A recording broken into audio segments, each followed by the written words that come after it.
नमस्कार, मैं हूं राजीव और आप देख रहे हैं आपकी खबर। जैसा कि सभी को मालूम है कि हाईकोर्ट ने एक टिप्पणी की है जिसमें प्रदेश की स्वास्थ्य व्यवस्था को राम भरोसे बताया गया है। इसके पहले भी हाईकोर्ट ने कई सारे निर्देश दिए थे और 5 जिलों में लॉकडाउन करने का सरकार को निर्देश दिया था। लेकिन उसके बाद में सरकार ने इसको सुप्रीम कोर्ट में चैलेंज किया था, जहां से सुप्रीम कोर्ट ने उस आदेश को रोक दिया था। अब सवाल यह उठता है कि स्वास्थ्य विभाग की जो व्यवस्था है वो क्या इतने ही दिनों में राम भरोसे चली गई है कि पहले से भी सरकार की जो व्यवस्था थी वह किस तरीके से काम कर रही थी, क्या वो बहुत ही अच्छे तरीके से थी जो अभी वर्तमान में खराब कर दी गई। और दूसरा जो सबसे बड़ा सवाल ये है कि कोरोना काल में बहुत ही कम समय में जिस तरीके से ऑक्सीजन की समस्या को लेकर पूरा देश एक साथ जूझ रहा था, उत्तर प्रदेश ने इतने ही दिनों में ऑक्सीजन की व्यवस्था को पटरी पर ला दिया। एक सवाल सबसे बड़ा यह है कि गांवों की जो स्थिति है, शहरों में अगर हम बात करें तो शहरों की स्थितियां काफी कुछ कंट्रोल में आई हैं और केसेस भी कम होने लगे हैं। लेकिन गांवों की जो व्यवस्था है, गांव में अभी टेस्टिंग नहीं उतनी प्रॉपरली हो पा रही है। इसमें सरकार का भी, प्रशासन का भी, जो स्वास्थ्य विभाग के लोग जाते हैं इसमें गांवों के भी लोग सहयोग उतना नहीं करते हैं जितना करना चाहिए। अब सवाल यहाँ पे अंत में यही आता है, क्या सारी की सारी जो व्यवस्थाएं हैं या सारी की सारी जो जिम्मेदारी है क्या वो सरकार की ही है और सरकार ही राम भरोसे क्या चला रही, इसमें जनता का कोई सहयोग नहीं होना चाहिए। अब हमारे साथ में जुड़ रहे हैं, जैसा कि आप देख रहे हैं, शिव कुमार द्विवेदी हैं, जिस पे इस मुद्दे पे चर्चा की जाएगी कि क्या व्यवस्था जो हाईकोर्ट ने कोर्ट किया है कि ये सारी व्यवस्था जो स्वास्थ्य की है ये राम भरोसे है। इस पर हम बात करेंगे, आज हमारी चर्चा होगी शिव कुमार द्विवेदी से। हम ये जानना चाहेंगे कि ये जो व्यवस्थाएं हैं क्या वाकई में जितनी चिंता व्यक्त की जा रही उतनी है, उससे अधिक है या उससे कम है। कोरोना काल में सरकार ने क्या क्या किया अभी तक और क्या चीजें अभी जरूरी हैं और क्यों इतनी रिटें कोर्ट में हो रही हैं। शिव कुमार द्विवेदी जी, आपका बहुत बहुत स्वागत है आपकी खबर में। जैसा कि आप देख रहे हैं कि इस समय वर्तमान में जो सबसे बड़ा मुद्दा है वह स्वास्थ्य का मुद्दा है। आप जो ये देख रहे हैं कि जो सिनेरियो चल रहा है पूरे प्रदेश में, अगर हम देश की बात करें, प्रदेश की बात करें, तो ऐसा क्यों है कि सरकार को बार बार जो है इन व्यवस्थाओं पर कुछ ना कुछ अपनी टिप्पणी करनी पड़ रही है। शिव कुमार द्विवेदी जी। धन्यवाद राजू जी मुझे जोड़ने के लिए। सर्वप्रथम तो मैं यहाँ ये कहना चाहूंगा कि जो कल अभी हाई कोर्ट ने जो टिप्पणी की है इलाहाबाद खंडपीठ ने और वहां के जजों ने जिस प्रकार का एक आदेश मतलब एक लहजे में एक टिप्पणी की प्रदेश सरकार पर कि साहब ये राम भरोसे है, तो मैं कहना चाहूंगा इसकी शुरुआत ही स्वयं कोर्ट ने की है। आपको ध्यान होगा कि अप्रैल में जो चुनाव होने थे, सरकार ने सीधे कहा था कि हम चुनाव कराने के पक्ष में नहीं है और हाई कोर्ट ने बाकायदा एक बहुत सख्त लहजे में कहा कि आप चुनाव कराइए। तो ये राम भरोसे वाली स्थिति पैदा किसने करी? पैदा तो कोर्ट ने ही की, दूसरे किसी ने नहीं की। अब आप जब स्थिति बिगड़ गई तो आप करो सरकार देख नहीं पा रही है और सब कुछ राम भरोसे चल रहा है। राम भरोसे ये नहीं होता है साहब। राम भरोसे ये एक आपदा आई है। आपदा के समय में ये निश्चित नहीं है कि हमारा शत्रु कौन है, कैसा है, क्यों है, कब है। उसके बावजूद भी सरकार के प्रबंधन को डब्ल्यूएचओ सराह रहा है। उसके टेस्टिंग और ट्रीटमेंट को लेकर के आज की डेट में लोग उसका स्वागत कर रहे हैं। समझिए आप, उत्तर प्रदेश सरकार का लोग स्वागत कर रहे हैं, यहाँ तक कि डब्ल्यूएचओ भी उसका समर्थन कर चुका है और डब्ल्यूएचओ भी इसकी बड़ी बड़ाई कर रहा है कि बहुत अच्छा काम किया है। अब बात आती है कि हमारे संविधान में 3 बहुत आधार स्तंभ है। एक है कार्यपालिका, एक है न्यायपालिका, एक है विधायिका। इन तीनों के अपने अपने काम है, अपने अपने दायरे हैं और अपने अपने काम में सबको अपने अच्छा देने का प्रयास करना चाहिए। मेरा मानना है कि न्यायपालिका द्वारा जो इस प्रकार की टिप्पणी की जा रही है, चाहे वो सुप्रीम कोर्ट के द्वारा की गई हो टिप्पणी। सुप्रीम कोर्ट में जब टिप्पणी हुई तो क्या कहा गया कि साहब आप ऑक्सीजन अवेलेबल नहीं करा पा रहे हैं, आपको इतना देना ही पड़ेगा। वो दिल्ली की सरकार कह रही कि हम उसका ऑडिट नहीं कराएंगे। यानी समझिए किस तरह। और अब तो मुझे ऐसा लगने लगा है राजू जी कभी कभी कि इटली में जो कि सबसे अच्छा प्रबंधन होता था स्वास्थ्य सेवाओं का है, वहां की भी सुप्रीम कोर्ट में जब वहां त्रासदी मची और लाशों पे लाशें गिरना शुरू हुई इस महामारी में, जहां पर एक पर व्यक्ति बनी हर व्यक्ति पर एक डॉक्टर मिल सकता है, इतनी ऐसी हैसियत है इटली की, और इटली में लाशें गिर गई। वहां की सरकार ने क्या प्रबंधन नहीं किया? क्या वहां तो स्वास्थ्य सेवाएं बहुत अच्छी है, वहां जनसंख्या भी कम है। ठीक यही स्थिति अमेरिका की है, वहां पर 5 लाख लोग लगभग मरे हैं। और उनके द्वितीय विश्व युद्ध की बात करिए, प्रथम विश्व युद्ध की बात करिए, स्पेनिश फ्लू की बात करिए, वर्ल्ड ट्रेड सेंटर में जो लोग मरे उनकी बात करिए, सबकी बात करने के बाद भी इतने लोग नहीं मरे थे जितने की महामारी कोरोना में मर गए। और वहां पर मरने के बाद भी आप देखिए कि वहां की कोई भी उच्चतम न्यायालय या उच्च न्यायालय ने कभी कोई ऐसी टिप्पणी सरकार पर नहीं की जिस प्रकार की टिप्पणी हमारे प्रदेश के न्यायपालिका द्वारा किया जा रहा है। और अगर इतना ही आपको चिंता है तो आप कुल मिलाकर के कह दीजिए प्रधानमंत्री से और मुख्यमंत्री से कि आप हट जाइए, अब सरकार हम चलाएंगे, जो कि ऐसी व्यवस्था संविधान में है नहीं। आप उस व्यवस्था को लेना अपने हाथों में चाहते हैं।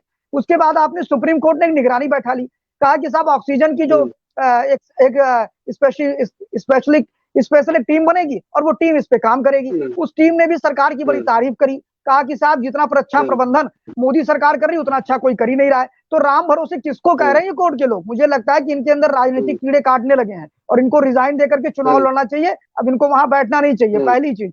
दूसरी चीज, अभी आपको मैं बता दूं कि करोड़ों ऐसे मामले हैं जो गरीब जनता न्याय की आस में न्यायपालिका में घूमती रहती है और न्यायपालिका के लोग उनको किसी भी प्रकार का रिलीफ नहीं दे पा रहे हैं। करोड़ों मुकदमे हाई कोर्ट, लोअर कोर्ट और सुप्रीम कोर्ट में पड़े हैं। जरा उन पर चिंतन कर लीजिए। जो काम आपका अपना है वो तो आप कर नहीं पा रहे हो, और कुल मिलाकर के व्यवस्थापिका में आप हस्तक्षेप कर रहे हैं और व्यवस्थापिका में नाजायज हस्तक्षेप कर रहे हैं कि साहब कोरोना का इतना केस नहीं बढ़ना चाहिए। वो क्या उनके हाथ में है क्या? अगर उनके हाथ में होता तो उन्होंने किया ना, कहा भाई मास्क का प्रयोग करिए, सैनिटाइजर का प्रयोग करिए, 2 गज दूरी बना के रखिए।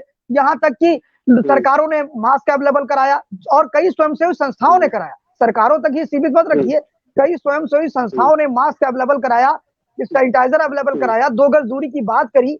सरकार को ऑक्सीजन अवेलेबल कराना है, ऑक्सीजन अवेलेबल करा रही है। सरकार को बेड अवेलेबल कराना है, बेड अवेलेबल करा रही है। सेना की तीनों सेनाएं हमारी काम कर रही है, नौसेना काम कर रही, थल सेना काम कर रही, और आपकी क्या नाम है वायुसेना।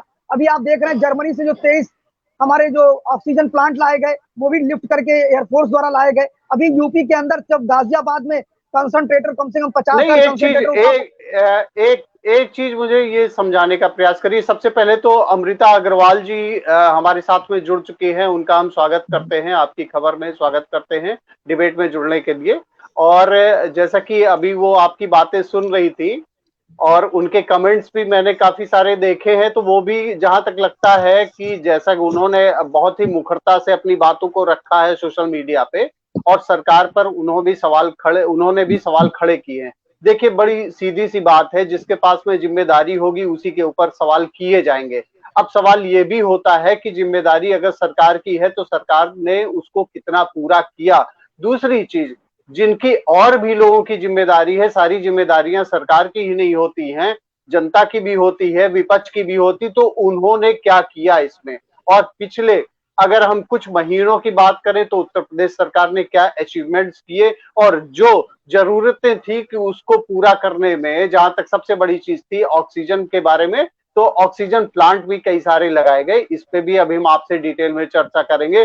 दूसरा, जो तीसरी वेव आने जा रही है, जो एक्सपर्ट्स ने बताया कि ये सबसे ज्यादा खतरा इसमें बच्चों के लिए आने जा रहा है, उत्तर प्रदेश सरकार ने इसके बारे में भी बेड्स की संख्या को बढ़ाने के लिए पीएससी और सीएससी पे भी निर्देश दिए हैं। अब सवाल ये आता है कि ये आपदा है, इसको कहीं से नकारा नहीं जा सकता है, और इस आपदा के आने के बाद में सरकार ने कितनी तैयारी की या आगे जो तैयारियां करने का भरोसा दिया जा रहा है। क्या कुछ लोगों को इस पर भरोसा नहीं है? बात बात पर क्या वो सरकार से बातें करने के बाद सरकार को अपनी बातें रखने के बजाय कोर्ट में हर मामले में कोर्ट को घसीटना कहां तक उचित है? द्विवेदी जी, आप थोड़ा सा डिटेल इसमें बताएं, फिर अमृता अग्रवाल जी के पास में हम आते हैं। 2 मिनट आपको टाइम दे रहे हैं, आप डिटेल बताएं, फिर अमृता अग्रवाल जी के पास। देखिए, सरकार ने पहले से ही पहले दिन 28 अप्रैल को जब भयावह स्थिति हुई उसके बाद से सरकार ने ऑक्सीजन भेजने शुरू किए। आपने सुना होगा ग्रीन कॉरिडोर बनाया गया और बोकारो से लेकर के भुवनेश्वर तक और यहाँ तक कि झारखंड से ऑक्सीजन के प्लांट जहां जहां भी थे वहां से मंगाने शुरू किए गए। 4200 डिब्बों के माध्यम से, 4200 कंटेनर के माध्यम से ऑक्सीजन पहुंचाने का काम किया गया।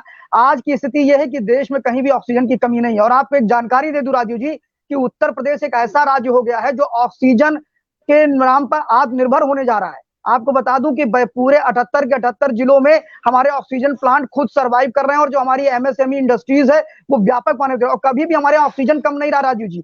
1 लाख मीट्रिक टन ऑक्सीजन हमारे यहाँ लगातार पैदा होता रहा है, और आपको बता दूं कि आज की डेट में भी लगभग 34,000 मीट्रिक टन ऑक्सीजन आ रहा है। और ये ऑक्सीजन की भयावह स्थिति आई, जिनके लोग गए उनके लिए मैं श्रद्धांजलि व्यक्त करता हूं।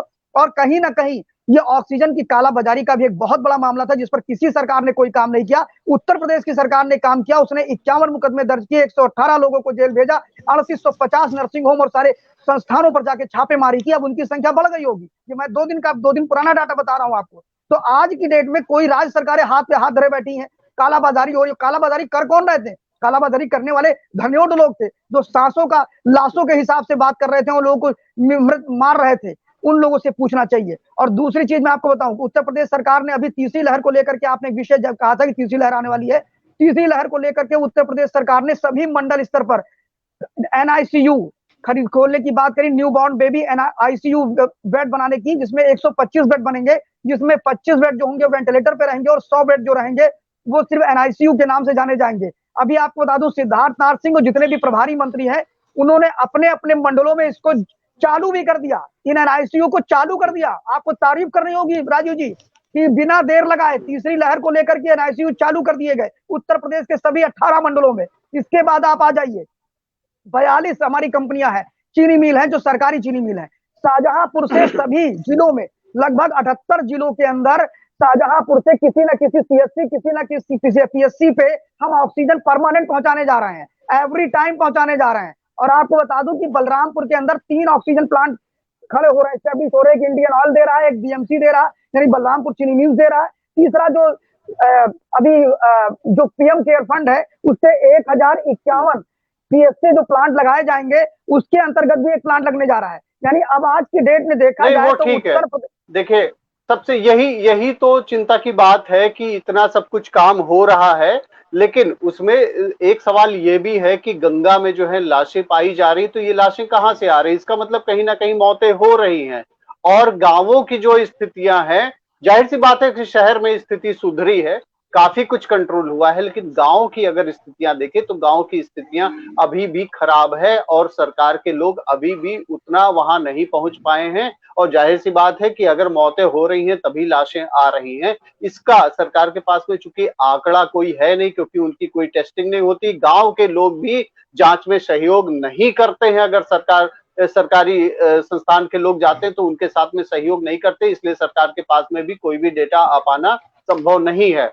अब जितनी भी बातें आपने बताई, अगर इन सब बातों पे हम अमृता जी से बात करें, अमृता जी ये बताइए कि अगर सब कुछ सही है, सारी व्यवस्थाएं हो रही हैं, ऑक्सीजन मिल रही है, एनआईसीयू बना दिए गए हैं, सारे मंडल पे व्यवस्थाएं हो गई है, फिर हाई कोर्ट को टिप्पणी क्यों करना पड़ रहा है? सबसे पहले राजीव जी आपका धन्यवाद, आपने पार्टिसिपेट के लिए बुलाया। द्विवेदी जी का भी बहुत सारा नमस्कार, बहुत दिन के बाद मुलाकात हुई है आप लोगों से जी। आप लोगों का बहुत बहुत धन्यवाद। आज का सर डिबेट जो है, हम इसको डिबेट कहेंगे ही नहीं। सबसे पहले मेरी ये प्राथमिकता रहेगी आप लोगों से, क्योंकि मौत पे कोई डिबेट नहीं हो सकती है। जिसके घर में मौत हुई है उससे अगर हम जाकर के पूछे कि आज हम उस पर डिबेट कर रहे हैं, तो पता चलेगा कि क्या होता है। चाहे वो मेरे घर में हो, आपके घर में हो, किसी भी के विचार केवल साझा करने के लिए कहे गए हैं अपने। और ये सबसे बड़ी बात है कि मेरे पास कोई सरकारी आंकड़ा है नहीं, हम कोई मतलब नेता या कोई राजनीति पार्टी से जुड़े हैं नहीं, हम तो एक साधारण सी आम जनता है, बिल्कुल आप लोगों की तरह ही बिल्कुल आम जनता है, जो कि हम भी जानते हैं कि कितने क्षतिग्रस्त हो रहे हैं। मैं भी क्षतिग्रस्त हुई हूँ, मेरे परिवार में भी कितनों की मौत हुई है, मैंने भी कितना हादसा देखा है, हम भी इसी से गुजर रहे थे, शायद इसीलिए आप लोगों से कांटेक्ट नहीं कर पाए इतनों दिनों से। तो मुझे भी पता है सर दर्द क्या होता है। सरकार कितना ही कुछ भी कर ले, लेकिन दर्द उनसे पूछिए जिनके लोग गए हैं, जिनके घर का मुखिया गया है, जिन बुजुर्ग माता पिता के बच्चे गए हैं, जिन बच्चों के माँ बाप गए हैं। सर इन सब बातों का सबसे पहले मैं जिक्र करना चाहूंगी। मेरे पास डिबेट के लिए कोई तर्क वितर्क नहीं है, मैं अपना दर्द सिर्फ साझा कर रही हूँ मेरे पास ना ही तर्क वितर्क के लिए कुछ कहने को है, कुछ सुनने को है। इस मामले में अगर और कुछ मामला रहता तो शायद मैं लड़ झगड़ लेती, लेकिन इस मामले में मेरे पास लड़ने झगड़ने को कुछ नहीं है। आज सिर्फ इतना ही है कि मैं अपना दर्द साझा कर रही हूँ। आज सर गांवों की स्थिति देखिए, शहर में तो कुछ ठीक भी हो गई है क्योंकि लोग जागरूक हैं, पढ़े लिखे हैं, एजुकेटेड हैं, लेकिन गांवों की सर स्थिति देखिए, एक तो वहां की जनता जागरूक नहीं है, पढ़ी लिखी ज्यादा नहीं है, और वहां पे सर सुविधा नहीं पहुंच पा रही है, कुछ भी वहां नहीं जा पा रहा है, और जहां जाता भी है तो कुछ मिल नहीं पाता है किसी को, क्योंकि जनसंख्या इतनी है। नहीं, दोनों चीजें हैं अमिता जी। एक बीच में मैं थोड़ा सा इंटरप्ट कर रहा हूँ। दोनों चीजें हैं मेरी जानकारी में। जा देखिए, ये भी बात सही है कि सुविधाएं जो होनी चाहिए थी वो नहीं हो पाई है अभी तक, ये बात सही है। और दूसरी ये भी बात सही है कि जनता भी उतना सहयोग नहीं कर रही है। आशा बहुएं जब जाती हैं गांव में, जब पूछने जाती हैं तो उनको सही बात बताया भी नहीं जाता है। और तीसरी बात क्या है सर, मैं तो एक छोटी सी बात जानती हूँ, घरेलू लेडीज हूँ इसलिए घरेलू बात जानती हूँ। मेरे घर में मेरे हस्बैंड मुखिया है और हम लोगों के घर में 4-5 फैमिली मेंबर हैं, तो अगर फैमिली में कुछ होती है तो उनकी सारी जिम्मेदारी मेरे हस्बैंड की होती है, चाहे अच्छा हो या बुरा हो, क्योंकि वो मुखिया है घर के, वो सारा रिस्पॉन्सिबिलिटी लेते हैं। तो उसी तरह हम लोगों की तो मुखिया सरकार है, जनता की, जो भी हम तो उनके बच्चे हैं, वो हमारे जो भी है वो है।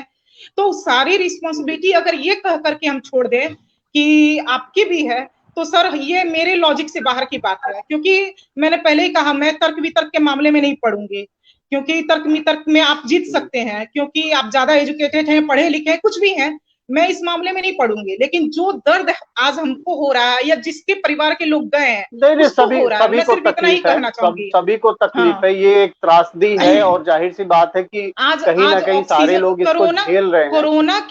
कोरोना की बीमारी से जो भी लोग मर रहे हैं, उसमें कहीं ना कहीं आपको इस बात को भी समझना होगा राजीव जी कि बीमारी ये तो एक पूरी वैश्विक बीमारी है, लेकिन इस वैश्विक बीमारी में अगर किसी को महामारी लगती है तो वो तो एक ऐसे ही सदमे में है, ऊपर से अगर उसको स्वास्थ्य संबंधी सुविधाएं नहीं मिलती है जिस कारण वो मरता है, तो सोचिए उसके परिवार पे क्या गुजरती है, जिसके पास जिसको अगर कोरोना से अगर हमारे पास पैसे हैं, मैंने सुविधाएं भी दी, उसके बाद अगर व्यक्ति मर जाता है तो संतुष्टि होती है थोड़ी सी कि चलो ये भगवान की मर्जी थी। लेकिन अगर हमारे पास सब कुछ है उसके बाद भी सुविधाएं न मिलने के कारण हमारा कोई व्यक्ति या कोई भी जाता है, हमारा ही नहीं कोई भी जाता है, तो ये बहुत बड़ी भयावह स्थिति है। मैं इस चीज को कबूल नहीं कर सकती, ये मुझसे नहीं होगा, क्योंकि बिना सुविधा के जाना। द्विवेदी जी से इस बारे में बात कर लेते हैं। जी द्विवेदी जी ये बताइए कि अभी जैसे पहली लहर बीती, उसके बाद में सरकार के पास में टाइम था, फिर दूसरी लहर आई, उसके बाद में स्थितियां अचानक खराब हो गई और ऑक्सीजन की कमी होने लगी।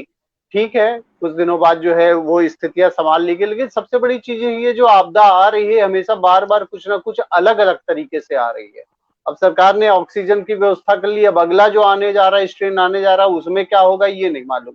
लेकिन सबसे बड़ी चीज ये है कि स्वास्थ्य की जो सुविधाएं हैं, जो व्यवस्थाएं हैं, उसको बहुत ही मजबूत रखना पड़ेगा। दूसरा चीज, क्या आगे होने जा रहा है इसके लिए जो हमारे एक्सपर्ट्स हैं उनकी भी राय लेकर काम करना, आगे की तैयारी कर लेना बहुत ही जरूरी है। तो सरकार, जैसा कि आपने जो एनालिसिस किया, तो कितना आपको लग रहा है कितनी तैयारियां हो पाई होंगी अभी तक? बिल्कुल राजीव जी, पहली बात तो मैं ये कहना चाहूंगा कि आज की डिबेट आपने रखी थी प्रयागराज इलाहाबाद के हाई कोर्ट के द्वारा ये डिसीजन लेना कि साहब सरकार राम भरोसे चल रही, तो मैंने सीधे कह दिया सरकार राम भरोसे नहीं है, ये कोर्ट का ही निर्णय था। जिस प्रकार की घटनाएं घटी, कोर्ट ने ही यहाँ पर चुनाव कराया और कोर्ट के कहने पर चुनाव उत्तर प्रदेश के अंदर हुए, जिसमें लगभग 739 हमारे शिक्षक ने अपनी जान गंवाई। अब बात आती है कि कोर्ट, न्यायपालिका अपना काम करे, कार्यपालिका अपना काम करे। अगर उन्हें कार्यपालिका का ही काम करना है, विधायिका का काम करना, तो रिजाइन करके चुनाव लड़ जाए। हाँ, राम भरोसे उसको कहते हैं, अभी जैसे कि हमारी बहन अमृता जी ने बताया कि साहब ये आपदा है, ये वैश्विक आपदा है और एक आदर्श शत्रु हमारे सामने खड़ा है जिसको हम पहचानते नहीं है। तो ये राम भरोसे यहाँ नहीं कहा जा सकता है, क्योंकि यहाँ हम जानते ही नहीं है। हो सकता है मैं आपके घर पे आऊं, मुझे आपसे मिल जाए, या आप मेरे घर पे आए, आपको मिल जाए। तो ये तो प्रिकॉशन या तो हो, प्रिकॉशन सिर्फ हो सकता है कि मास्क लगा सकते हैं, सैनिटाइजर लगा सकते हैं और साथ में 2 गज की दूरी बना सकते हैं, लोगों के घर कम से कम जाए। ये सरकार लगभग 2 साल से चिल्ला रही है, बड़े बड़े विज्ञापन निकाल रही है, लोगों को समझा रही है, पुलिस के द्वारा थोड़ी बहुत कड़ाई कर रही है, फिर भी लोग नहीं मान रहे हैं। तो ये राम भरोसे नहीं है। राम भरोसे क्या है, जब राम वृक्ष यादव का नाम सुना होगा आपने, जिसने मथुरा के जवाहर बाग को लगभग 1 साल तक कब्जा कर रखा था और सरकार की नाक के नीचे एलआईयू की रिपोर्ट जाने के बाद वो राम भरोसे था। जब मुजफ्फरनगर में व्यापक पैमाने पर 15 दिन तक दंगे होते रहे 2013 में और मनमोहन सिंह मौन रहे और अखिलेश यादव मौन रहे, वो था राम भरोसे। जब जब उनके मंत्री गायत्री प्रसाद प्रजापति पर भ्रष्टाचार के आरोप लगते थे तो वो स्वतंत्र राज्य प्रमंत्री से स्वतंत्र प्रभार, फिर दोबारा आरोप लगता था तो वो कैबिनेट मिनिस्टर हो जाते थे। जब उनके ऊपर बलात्कार का आरोप लगा तो कैबिनेट मिनिस्टर से सुपर मिनिस्टर हो गए।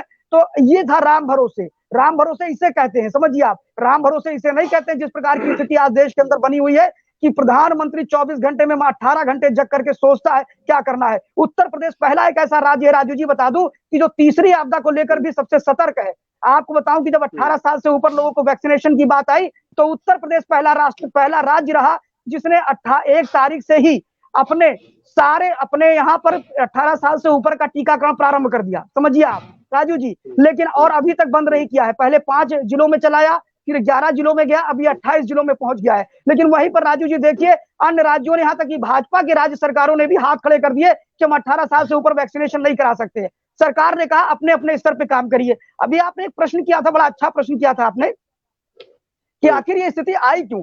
आपको बता दूं कि सितंबर 2020 में छत्तीसगढ़ के भूपेश बघेल, अरविंद केजरीवाल, पंजाब के मुख्यमंत्री अमरिंदर सिंह, ये ऐसे लोग थे जो कहते थे कि हम गृह मंत्रालय रोज रोज गाइडलाइन देता है कि साहब आज ये मत करिए, आज नाई की दुकान खोलिए, कल इनकी दुकान खोलिए, अगर ये हमें दे दे तो मैं 1 मिनट में कोरोना को कंट्रोल कर लूंगा, समझिए आप। और इनकी यही स्थिति इनको ले डूबी, क्योंकि राज्यों ने केंद्र सरकार से कहा कि हम अपने स्तर पर प्रबंधन करेंगे, अपने स्तर पर गाइडलाइन जारी करेंगे। और उसी का फिलहाल अभी हम यूपी की बात कर रहे हैं कि आखिर में इतनी तैयारियां हो गई। और दूसरी जो सबसे बड़ी विडंबना है, सबसे बड़ी विडंबना ये है कि WHO तारीफ कर रहा है, ठीक है, बिल्कुल, दूसरी तरफ कोर्ट टिप्पणी कर रहा है। आखिर में अच्छा दूसरे क्या है, जो शहरी आंकड़े हैं उसमें सही बात यह है कि क्योंकि आंकड़ों की बात ही छोड़ दीजिए, आंकड़ों की बात छोड़ दीजिए, वैसे ही हम लोगों के जानने वालों में ये पता चलता है कि ये दिक्कतें आ रही हैं, ये नहीं आ रही। तो शहरों में जो स्थितियां हैं वो कुछ काफी हद तक कंट्रोल हुई हैं। गांव में स्थितियां अभी बहुत कंट्रोल नहीं हो पाई हैं, क्योंकि गांव वहां दोनों चीजें हैं, एक तो अवेयरनेस की कमी, और जहां तक मेरी भी जानकारी में आया कि एक गांव में लोग पहुंचे, स्वास्थ्य विभाग की टीम पहुंची वैक्सीनेशन करने के लिए, तो पूरा का पूरा गांव ही भाग गया, कहा हम नहीं कराएंगे। जिस प्रदेश में जहां विपक्ष ये कहता हो कि हम टीका नहीं लगवाएंगे क्योंकि ये भाजपा का टीका है, तो उस पर भी तो टिप्पणी होनी चाहिए। बिल्कुल बिल्कुल, मैं यही कहना चाह रहा हूं कि देखिए, अभी जैसे योगी आदित्यनाथ की सरकार ने वैक्सीनेशन को लेकर के तगड़ा रूल अपनाया, और अभी पहली ऐसी राज्य सरकार है जिसने ग्लोबल टेंडर जारी किया राजू जी, जिसमें Moderna, Johnson and Johnson, Pfizer, Covaxin, serum institute of India, ये सारे लोग इन्वॉल्व हुए। और उनमें से सिर्फ एक ही है जिसने देने की बात करी। राज्य सरकारों को कहा कि आप अपने अपने स्तर पर वैक्सीन का ले सकते हैं तो लीजिए। और जो 50% वैक्सीन राज्य सरकार को दी गई, वो राज्य सरकारें अब केंद्र सरकार को दी गई, वो केंद्र सरकार राज्य सरकार को फ्री में दे रही है। इसमें सिर्फ उत्तर प्रदेश की सरकार है जो दृढ़ता के साथ लगी हुई है और वैक्सीनेशन के लिए ग्लोबल टेंडरिंग करवा रही है। अभी आपको बता दूं कि आज की मैं बात कर रहा हूं, और दिनों की नहीं, आज की बात कर रहा हूं, लगभग 49% केसेस कम हुए हैं उत्तर प्रदेश के अंदर कोरोना के। और आपको फिर बताता हूं एक आंकड़ा कि 90% लोग रिकवर कर रहे हैं, और अभी तक ये रिकवरिंग रेट जो थी 86% थी, आज 90% पे आ गई है।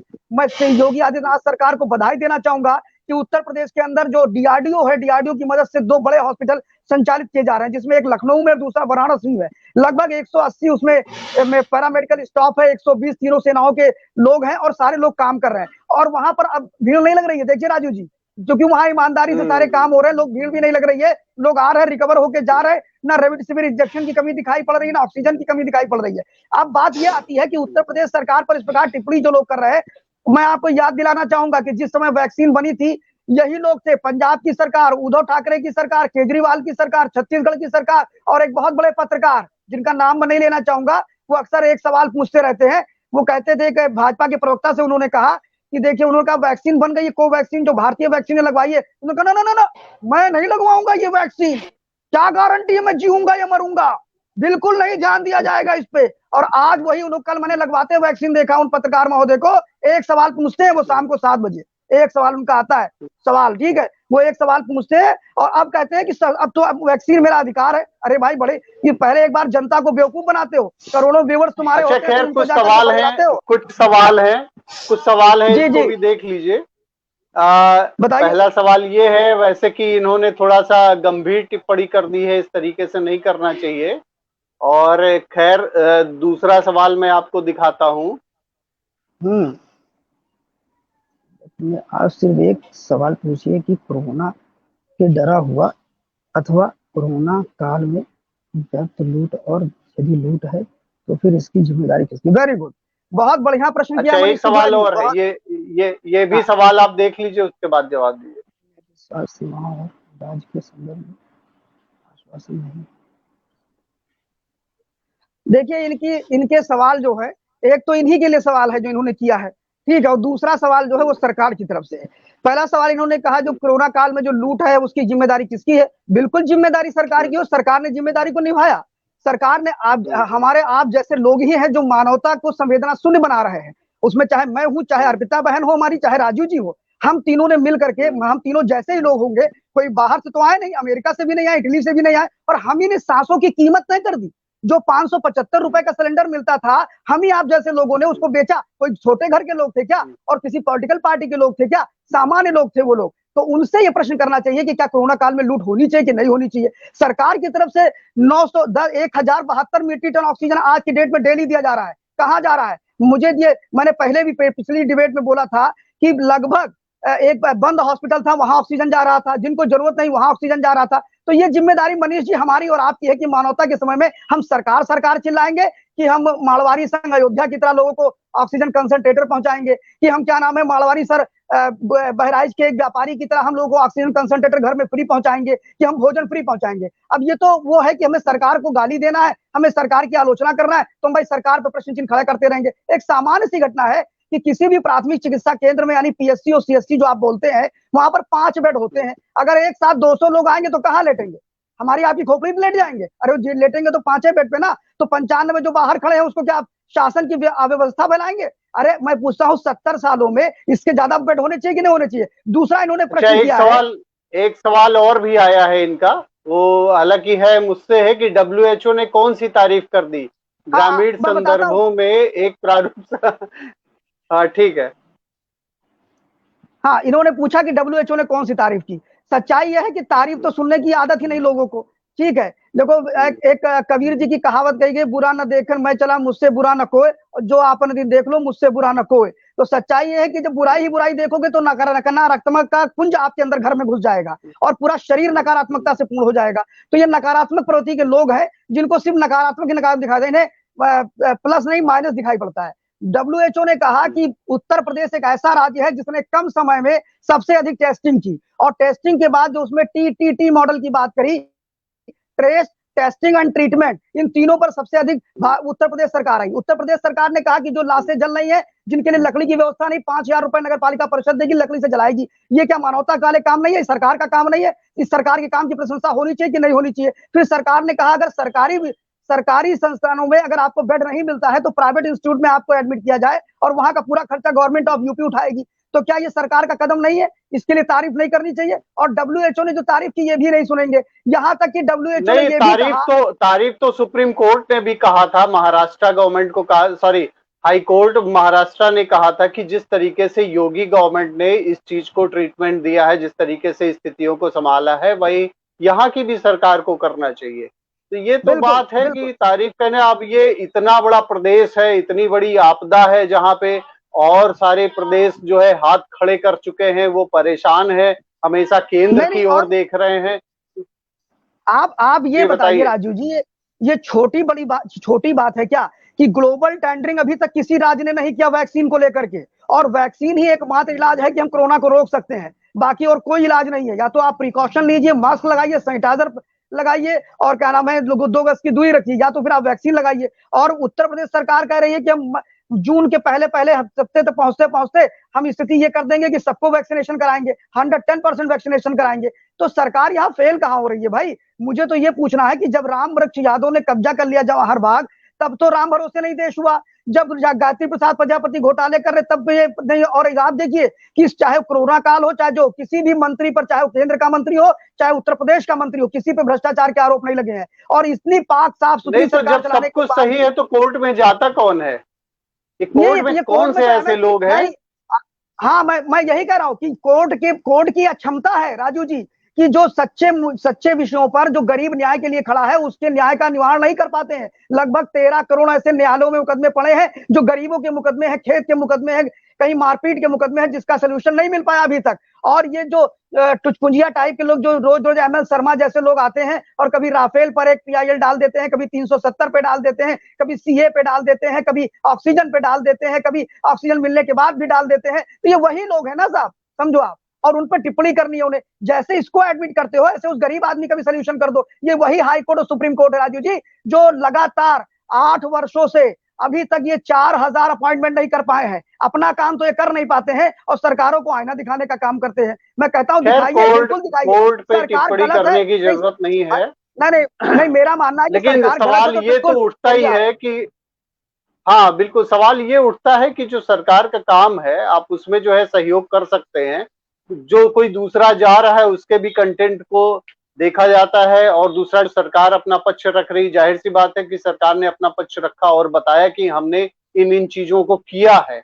और जाहिर सी बात है अगर ना किया होता तो आज स्थितियां जिस तरीके से आज के 15-20 दिन पहले हम लोग देखते थे कि लखनऊ वगैरह में ऑक्सीजन की कितनी खराब स्थिति थी, और उसके बाद में लोगों को एडमिशन नहीं मिल पा रहा था, लोग एडमिट नहीं हो पा रहे थे। उन परिस्थितियों से तो हम उभरे हैं, लेकिन अब जरूरत है गांवों की ओर देखने की। और सरकार, जाहिर सी बात है अगर हम लोग जो है इन चीजों को देख रहे हैं तो सरकार भी देख रही होगी। और जो इतने ये ग्राम सुरक्षा, क्या ग्राम निगरानी जो समिति बनाई गई है उसको एक्टिवेट करने के लिए प्रभारी मंत्रियों तक को लगाया गया। अब इसमें टाइम, क्योंकि देखिए अवेयरनेस की कमी होती है, गांव के लोग सीधी सी बात नहीं समझेंगे। वहां पे अगर मौतें हो रही हैं तो वो क्या वहां तक गए थे सरकारी व्यवस्था में जो कुछ भी है उसको लेने के लिए क्या गए थे? अगर उनको नहीं मिला हुआ है तो जाहिर सी बात है कमी है और इसके लिए आवाज तो उठेगी। अमृता जी कुछ कहना चाहती हैं? अमृता जी बीच में डिस्कनेक्ट हो गई थी, अमृता जी आ गई हैं। अमृता जी कुछ जी बताइए आप। जी राजीव जी, हम तो सिर्फ इतना ही कहेंगे आज कि ये जो बिहार और यूपी या दिल्ली के साइड, प्रयागराज हो, कहीं भी हो, ये जो गंगा के किनारे बहती लाशें, दबी हुई लाशें रेत में, या जो कि अंतिम संस्कार भी अपने परिजनों का नहीं कर सक रहे हैं, वो कूड़े के ढेर में लाशों का मिलना, ये सब क्या नाकामी नहीं है? ऐसा नहीं है कि केंद्र ही सरकार की नाकामी है, ये जितने भी राज्य सरकार है, चाहे वो किसी भी पार्टी के हो, सिर्फ भारतीय जनता ही नहीं, चाहे जिसी भी पार्टी के हो, मैं किसी पार्टी का सपोर्ट नहीं कर रही हूँ, सारे के सारे नाकामी हैं। ये जनता पे थोप देना, ये इस चीज को, ये बहुत ही गलत बात है। ये सारे सरकारों की जिम्मेदारी थी। जनता पर थोपा नहीं जा रहा है, जनता को अवेयर होने की बात कही जा रही है कि अगर वैक्सीनेशन लगाने लोग जाते हैं तो वो क्यों भाग जाते हैं? जी एक मिनट, ये बाहर क्यों जाते हैं? लेकिन जब तक चुनाव था तब तक भीड़ जमा कर सकते थे आप, तब कोई प्रॉब्लम नहीं थी। उसके बाद बाहर क्यों जाते हैं? और ये कोरोना अगले साल से है, इस बीच में जिम्मेवारी सरकार की भी बनती थी कि वो एक अपनी तरफ से पूरी तैयारी रखे। ऐसा नहीं है कि जनता की गलती नहीं है, जनता भी कुछ बहुत कमी है जनता में, जहां अवेयरनेस नहीं है, जहां पे लोग अभी भी इस बात को नहीं समझ रहे हैं कि कोरोना क्या है।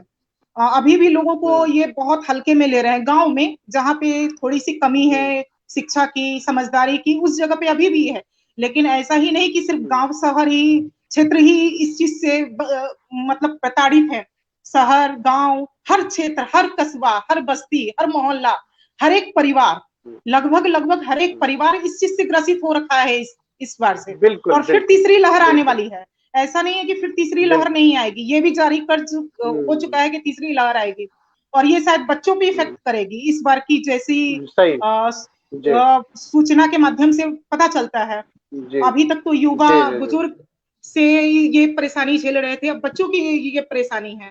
तो क्या इन सब चीज के लिए भी तैयार होना पड़ेगा सरकार को, सारे सरकारों को तैयार होना पड़ेगा, केंद्र सरकार हो या राज्य सरकार हो, कोई भी सरकार हो, उससे मतलब नहीं है। सारी सरकार को अपनी अपनी तरफ से तैयार होना पड़ेगा। सरकार कुछ भी करे, खामियाजा जनता ही भुगतेगी, हर बार भुगतती रही है, हर बार भुगतेगी। इसलिए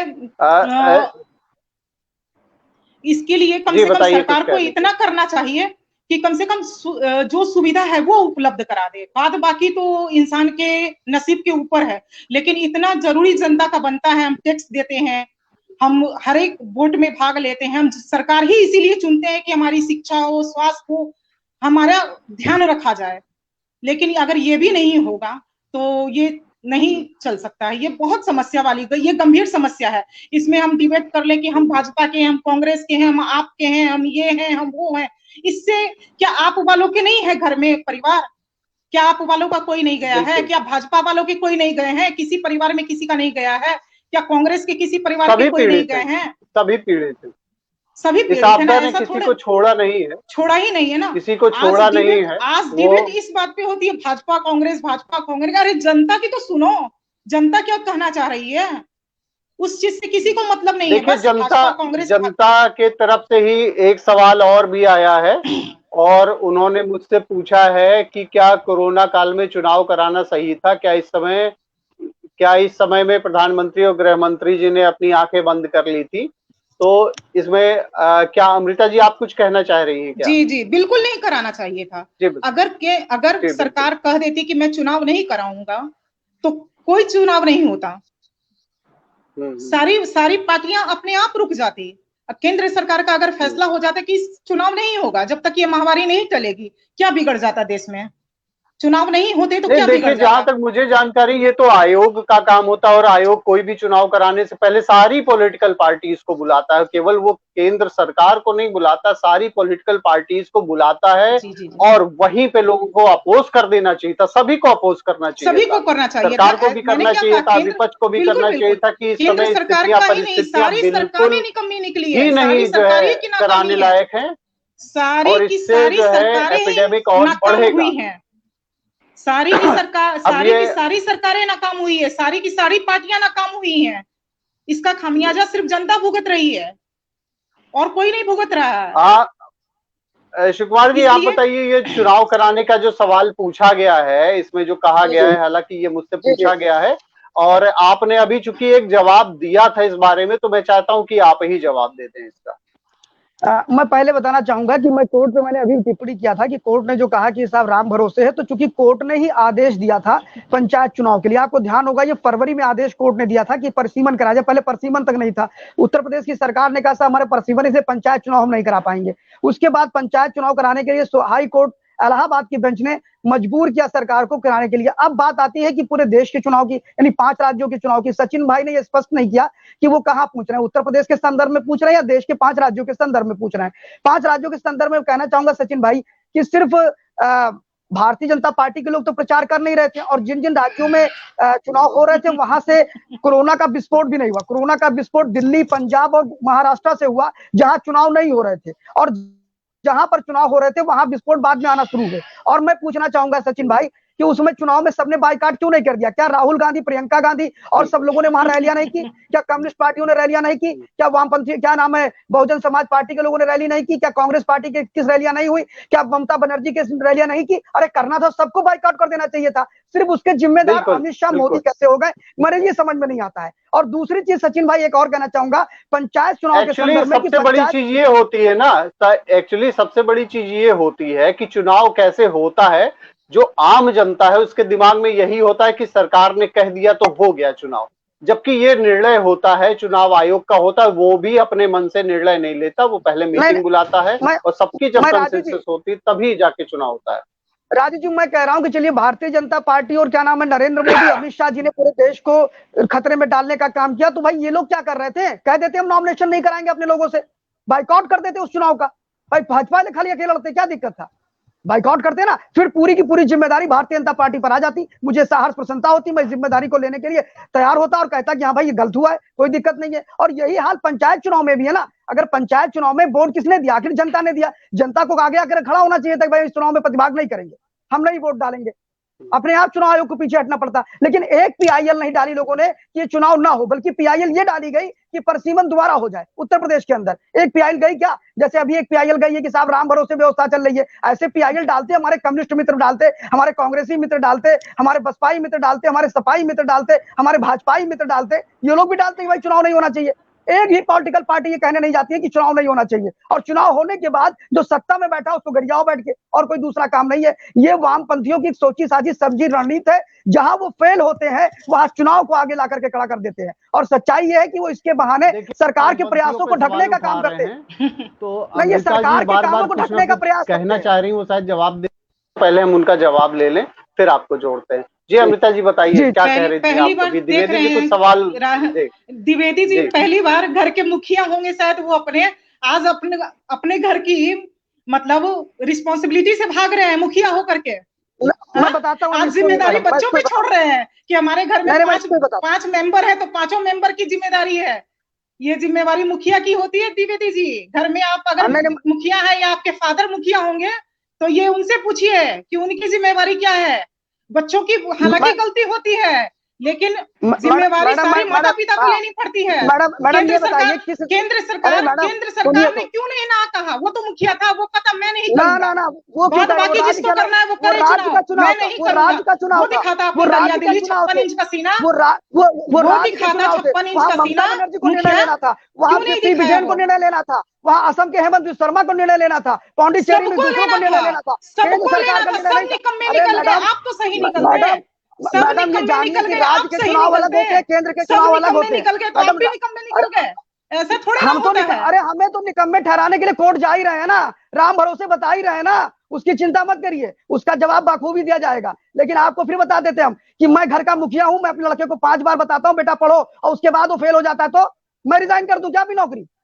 मेरे लड़के को 5 बार कहता हूँ बैठ के रिजाइन नहीं करेंगे, लेकिन आपकी ये जिम्मेवारी बनती है कि मेरा बच्चा क्यों नहीं पढ़ रहा है, इस चीज को मैं देखूं। अरे भैया क्यों क्या उसकी उसको प्रॉब्लम क्या है उस चीज को समझो।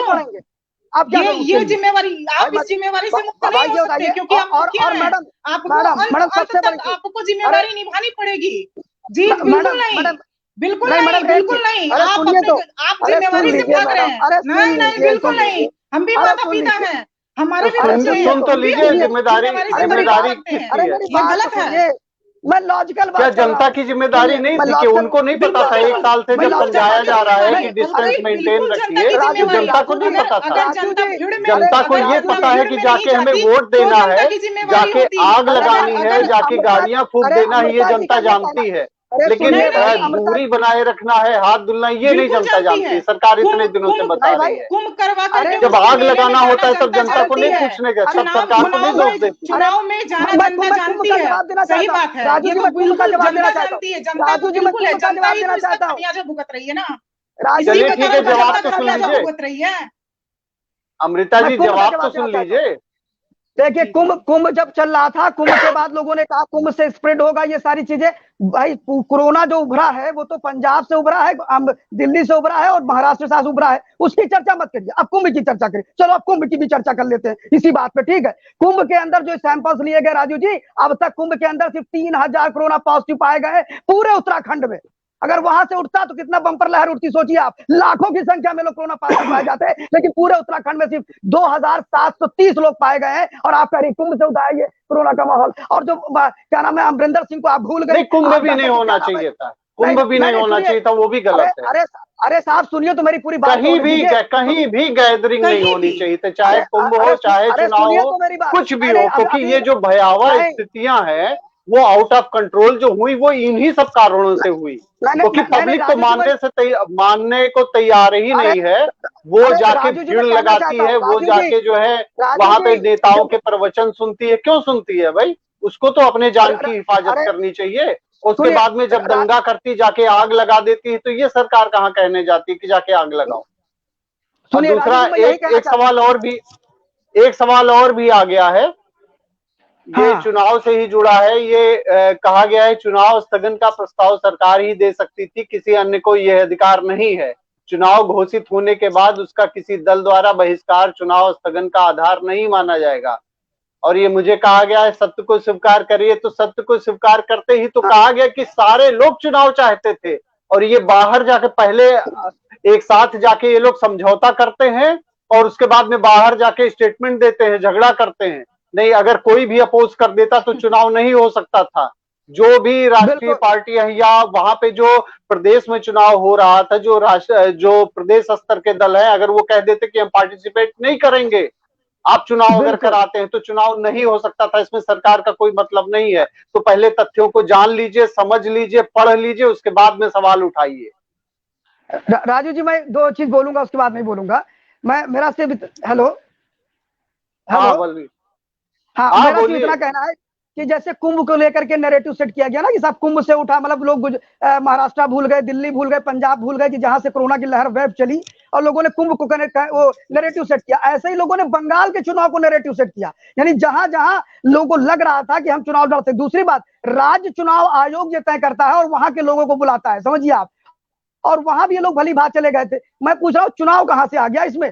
चुनाव को लेकर के सिर्फ आप बिहार बंगाल तक ही सीमित है? अरे भाई, पौंडीचेरी की भी बात कर लीजिए, कर्नाटक की भी बात कर, वहां तमिलनाडु की बात कर लीजिए, और क्या नाम है आपके असम की बात कर लीजिए, केरला की बात कर लीजिए, वहां पर बात नहीं होगी। और दूसरा, अभी मेरी बहन ने एक प्रश्न किया था, उस प्रश्न का जवाब मुझे देने के लिए सिर्फ 1 मिनट दीजिएगा, बस इससे अधिक नहीं लूंगा, आपसे विनम्र निवेदन है। मेरी बहन ने एक बात कहा था कि चुनाव जब पिछले बार कोरोना समाप्त हुआ तो सरकार ने क्या तैयारी की। मैं बहन ये बताना चाहूंगा कि सरकार ने इतनी तैयारी की थी कि सरकार ने बार बार कहा कि हाथ धो, बार बार कहा मास्क लगाओ, बार बार कहा कि क्या बेड बढ़ाए जाए, बार बार सारी बातें करी गई। उसके बाद सरकार ने जो बजट 1 फरवरी 2021 को दिया तो उसने कहा 162 ऑक्सीजन प्लांट लगाए जाए, क्योंकि पहली लहर में ऑक्सीजन की डिमांड इतनी नहीं थी। पहली लहर में मृत्यु दर जो थी वो 1.242 थी, इस बार 1.12 थी। तो इसलिए आप कह सकते हैं कि उसमें इतनी लहर नहीं थी, सरकार को अंदाजा नहीं था कि ऑक्सीजन की इतनी आवश्यकता पड़ेगी। सरकार ने जनवरी में राज्य सरकारों को कहा कि इसको लगाया जाए। दूसरा, अभी आप कह रही थी मुखिया होने के नाते आपको चिंतन करना चाहिए। अरे सबके काम बटे हैं साहब।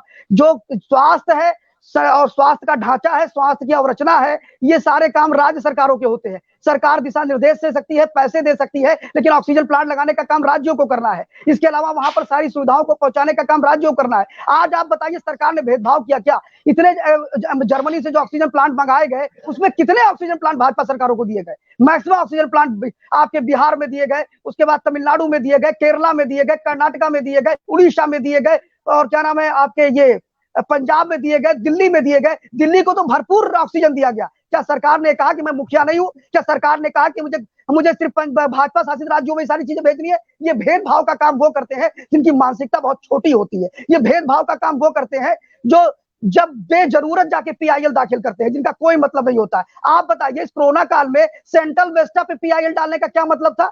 आप बताइए मुझे, सेंट्रल वेस्टा का इससे क्या मतलब है? दिल्ली में तो वो एमएलए हॉस्टल बन रहे हैं, उस पर पीआईएल क्यों नहीं डाली गई? वो भी तो एक काम था ना। 2018 में जो योजना शुरू होती है, जिसके पैसे का आवंटन 2019 में कर दिया जाता है, और 2019 के बाद कोरोना काल आता है, उसका इससे कोरोना से क्या मतलब है? तो क्या ये पॉलिटिकल गेम नहीं हुआ? क्या ये राजनीतिक दृष्टि हस्तक्षेप नहीं हुआ? और उसी कोर्ट के पास गए जिस कोर्ट ने इसको बनाने की अनुमति दी, जिस सुप्रीम कोर्ट ने इसका आदेश किया। और आपको बता दूं कि सेंट्रल गवर्नमेंट एक मुखिया होने के नाते क्या कर रही है। राजू जी, मैं चुनाव के साथ 1 मिनट और चाहूंगा, उसके बाद मेरी बहन को बोलने का अवसर दिया जाए।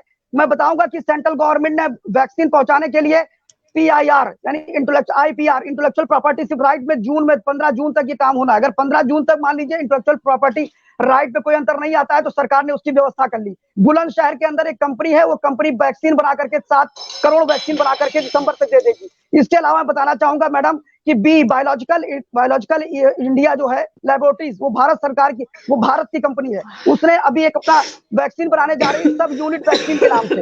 एसएसआई जो सीरम इंस्टीट्यूट ऑफ इंडिया आपका थी, उसका कोविशील्ड जो है वो अपनी अब खुद की वैक्सीन बनाने जा रहा है, क्योंकि कोविशील्ड जो है वो एस्ट्राजेनेका की है। इन्होंने अपना वैक्सीन नोवावैक्स बनाने की बात कर दी है। इसकी 20 करोड़ डोजेज भारत सरकार को दे करके तुरंत दे देंगे। इसके अलावा जो सब यूनिट वैक्सीन है वो 30 करोड़ वैक्सीन देगी। इसके अलावा मैं बता दूं आपको, एक कंपनी है जिसका नाम है जायडस कैडिला, जो कि गुजरात की कंपनी है, वो डीएनए वैक्सीन बना रही है, जिसको 5 करोड़ वैक्सीन वो दिसंबर तक दे देगी। इसके अलावा भारत बायोटेक जो कि कोविशील्ड दे रहा है, वो खुद अपनी वैक्सीन बनाने जा रहा है, भारत बायोटेक, जिसका नाम है नोजल वैक्सीन। ये नोजल वैक्सीन 10 करोड़ वैक्सीन जो है ये भी दिसंबर तक दे देगी। इसके अलावा जीवॉन एक कंपनी है, वो अपना mRNA वैक्सीन बना के दे रही है, जो 6 करोड़ देगी। अगर आपको मैं बताऊं मैडम, तो भारत सरकार ने पहले ही एडवांस पैसे दे दिए, और अब तक एसएसआई यानी serum institute of India 75 crore vaccine दिसंबर तक देगी। भारत बायोटेक जो है 55 करोड़ वैक्सीन देगी। इन दोनों का मिला के 130 करोड़ वैक्सीन हो गया। स्पुतनिक जो भी आई है, स्पुतनिक 5, वो 15.6 करोड़ वैक्सीन ठीक है। इसके अलावा देखिए, हो तो बहुत कुछ रहा है, लेकिन देख ले अमृता जी संतुष्ट हैं क्या जो आप जो कह रहे हैं? क्योंकि अभी कल को फिर कोई ना कोई कोर्ट जाएगा, फिर टिप्पणी होगी। नहीं, मैं सिर्फ ये कह रहा हूँ कि 216 करोड़ वैक्सीन दिसंबर तक हो जाएगी, और ये इतनी बड़ी महामारी में सिर्फ 1 साल के अंदर 216 करोड़ वैक्सीन का निर्माण करना ये भारत के लिए अभूतपूर्व क्षण होगा, जिसमें 95 करोड़ जो 18 साल से ऊपर के लोग हैं उनका भी वैक्सीनेशन दोनों डोजेस में हो जाएगा। तो हम बड़ी लड़ाई लड़ रहे हैं और तेजी से लड़ाई लड़ रहे हैं, इसके लिए आपको धन्यवाद और साधुवाद देना होगा। ठीक है, आप लड़ाई लड़ रहे हैं, सब कुछ हो रहा है, सरकार बहुत कुछ कर रही है, लेकिन क्या कुछ लोगों का जो काम ही है PIL डालना, सरकार को बदनाम करना, सरकार कुछ नहीं दे रही है ये कहना, या वाकई में जो पीड़ित है क्या उनका ये तो अधिकार है ही है, वो कोर्ट में जा सकते हैं, कोर्ट में जाएंगे तो ठीक है, उनको रिलीफ भी मिलता है और कुछ ना कुछ काम होता ही, अपने मतलब जो है हल होते हैं, तो क्या इस अधिकार को तो छीना नहीं जा सकता है? ये तो संविधान ने अधिकार दिया हुआ। अमृता जी को आपने जो बताया, क्या अधिकार तो है ही ना, अधिकार तो है ही, वो जा सकते हैं, इसमें कोई बड़ी बात नहीं जी। सबसे बड़ी बात तो ये है कि द्विवेदी जी के गुणगान से हम बहुत खुश हैं। अच्छा है, और गुणगान कीजिए, पैसे नहीं लगते हैं, गुणगान के टैक्स नहीं भरना पड़ता है गुणगान के लिए। अच्छा है, हम भी मुस्कुरा लेंगे, आपकी मुस्कुराहट पे हम भी मुस्कुरा लेते हैं, कम से कम गुणगान सुनने का मौका मिला हमको भी। लेकिन मैडम ये गुणगान नहीं, आश्चर्य है हमको ये कि जनता खुद लाश बन के रेत के नीचे जा रही है। कंपनियों के एचआर मैनेजर ने कहा, मतलब आश्चर्य देखने मिला हमको अपने भारत में। हमको ये अपने भारत में देखने मिल रहा है कि खुद व्यक्ति लाश बन करके नदी में बह रहा है, खुद व्यक्ति लाश बन के कचरे के ढेर में जा रहा है, खुद व्यक्ति अपने अंतिम संस्कार के लिए पैसे नहीं है तो वो कह देता है अपने परिवार वालों से मुझे कचरे के ढेर में फेंक देना, मेरे क्रियाक्रम के लिए। ये भी तो है वो, लेकिन सरकार तो भरसक प्रयास कर रही है, सरकार के तरफ से तो कोई कमी नहीं, लेकिन हाँ ये है कि कहीं ना कहीं व्यवस्था में कुछ कमी कहीं नहीं हो जाती। तो इतना बड़ा प्रयास हो रहा है कि जिसके घर से मुखिया, जिसके घर के बच्चे जा रहे हैं, उसके पास इतने पैसे भी नहीं है कि वो अपने बच्चों के, अपने बुजुर्ग के, अपने माता पिता, अपने घर के मुखिया के, अपने पति की, अपनी पत्नी की अंतिम संस्कार के लिए वो कुछ लकड़ियों को भी। देखिए, इसमें बहुत कुछ दोष जो कालाबाजारी वाले लोग थे, जैसा कि देखा गया कि उत्तर प्रदेश में भी इतनी कालाबाजारियां हुई, इतनी दवाओं के लिए हुई है, सब कुछ हुआ है, तो उसमें सरकार ने काम भी किया है कि केंद्र सरकार ही नहीं, टोटल राज्य सरकार निकम्मी है, टोटल नाकाम हुई है। मैंने किसी एक को नहीं कहा, सभी जिम्मेदार हैं इसके लिए। इसमें जो लोग कालाबाजारी करने वाले, क्या वो जिम्मेदार नहीं है क्या?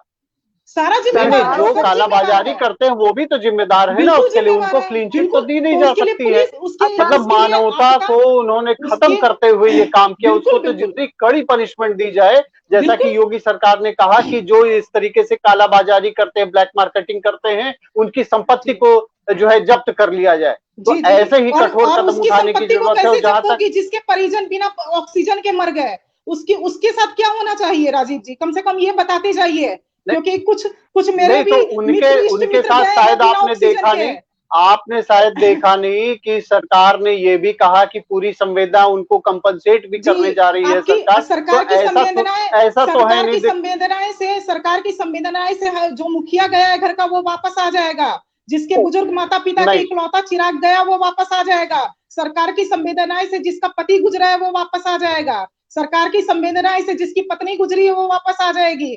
वाह राजीव जी वाह, जिसके कम से कम इतना तो। देखिए, आपने पूरी बात सुना नहीं, आपने पूरी बात ही नहीं सुना। मैंने ये कहा कि सरकार की पूरी संवेदनाएं है, वो कंपनसेट भी कर रही है, उनके साथ में भी खड़ी हुई है सरकार, और जो लोग अफेक्टेड है उनके साथ डेली मॉनिटरिंग भी की जा रही है। हाँ, इसमें अगर कहीं कोई कमी आती है, पता नहीं कितनों का सस्पेंशन भी हुआ है, और कहीं से भी जो ये सारे प्रयास हैं, इसमें दोनों को मिलकर काम करना पड़ेगा। जब सरकार काम कर रही है तो जनता को भी सहयोग करना पड़ेगा। वैक्सीनेशन के लिए अगर लोग जाते हैं तो भागना नहीं पड़ेगा वहां। अगर उनकी मौत होती है तो उसके लिए क्या सरकार दोषी है? अगर वो वैक्सीनेशन नहीं करवाते तो सरकार दोषी है? आप जिलों के स्लॉट खोल के देख लीजिए, जिलों में, ग्रामीण क्षेत्रों में पूरे के पूरे स्लॉट खाली हैं, कोई जा नहीं रहा वहां पे वैक्सीनेशन कराने के लिए। क्या सरकार दोषी है? आशा बहुएं जाती हैं वहां पे तो उनके साथ में मिसबिहेव किया जाता है, वो भी सरकार दोषी है? और उसके बाद में आप सवाल उठाएंगे कि नहीं, ये इसमें जो लोग जिनके परिवार चले गए हैं, जाहिर सी बात है उनका दुख कोई भी नहीं बांट सकता है, लेकिन उसके लिए जिम्मेदार वो भी लोग हैं जो कालाबाजारी करते रहे, जो सिलेंडर 1000 रुपए में मिलना चाहिए उसके लिए 40,000 मांगते रहे। क्या वो नहीं जिम्मेदार हैं? क्या वो जिम्मेदार नहीं है कि जिसके अगल बगल में अगर कोई पीड़ित रहा है तो उन लोगों ने सहयोग अगर नहीं किया तो क्या वे जिम्मेदार नहीं है? हर चीज में सरकार ही जिम्मेदार है। सरकार 1 साल से बताती रही है कि भीड़ भाड़ मत आप करिए, हाथ धुलते रहिए, डिस्टेंस मेंटेन करिए। अब ये छोटी सी बातें भी साल भर लग गया सरकार को समझाने में, अभी भी अगर लोग नहीं समझ रहे हैं, लोग कैजुअलिटीज हो रही, तो क्या सरकार ही जिम्मेदार है? शिव कुमार जी बताइए, क्या कह रहे थे आप? सरकार किन किन चीजों के लिए जिम्मेदार है? मैं सिर्फ इतना कहना चाहूंगा, जिस प्रकार मेरी बहन अमृता बोल रही है उससे तो लग रहा है कि मोदी जी और योगी जी को जाकर लोगों को मास्क पहनाना चाहिए, लोगों को जाकर के सैनिटाइज करना चाहिए। तो इट इज नॉट पॉसिबल, बिल्कुल नहीं करना चाहिए, सिर्फ चुनाव करवाना चाहिए, दूसरी चीज में कहना चाहूंगा, दूसरी चीज में कहना चाहूंगा, आरोप के अलावा समाधान नहीं बता पा रहे। मैं कह रहा आपको मुख्यमंत्री बना दिया, चलिए 2 मिनट के लिए आप क्या क्या करेंगे बताइए। और सबसे बड़ी चीज जो ऑक्सीजन आप बात कर रहे हैं, बिल्कुल हम कुछ नहीं कर सकते, इसीलिए तो मुख्यमंत्री नहीं बने ना। आप कर सकते थे, इसीलिए तो आपको मुख्यमंत्री बनाया ना। अगर हम कर सकते तो बन जाते ना। रोहित सरदाना, सुनिए रोहित सरदाना मरे ना, रोहित सरदाना जी का दिवंगत हुए, तो क्या उनके पास ऑक्सीजन नहीं था क्या? ऐसे हजारों लोग थे जिनके पास ऑक्सीजन था, वो गए। जब उनका समय आया, भगवान ने कहा अब नहीं रहना यहाँ, तो गए और सबके और सारे लोग चले गए। ठीक है, दूसरी बात, हर चीज को जो कृत्रिम चीज है, जो महामारी है, उसको आप क्या अभी आप बताइए, उत्तर प्रदेश के अंदर एक जापानीज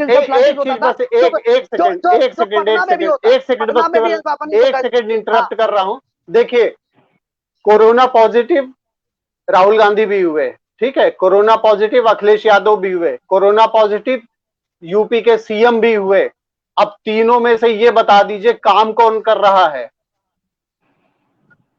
राहुल गांधी कहीं नहीं निकले, अखिलेश यादव ट्विटर खेल रहे हैं, और सीएम पॉजिटिव होने के बाद भी लगातार काम करते रहे। और उसके बाद भी सबसे बड़ी चीज कि आज भी क्षेत्रों में जाकर काम कर रहे हैं, लोगों से मिल रहे हैं। जाहिर सी बात है, फीडबैक जब होगा, लोगों की नाराजगी होगी, जिसके प्रति नाराजगी होगी उसके प्रति कार्रवाई भी हो रही है, जो सरकार में रहेगा उसकी जवाबदेही भी रहेगी। लेकिन सीधे सीधे केवल सरकार दोषी है, कहीं ना कहीं हम सब भी जिम्मेदार हैं उसके लिए, इसको भी जानना पड़ेगा।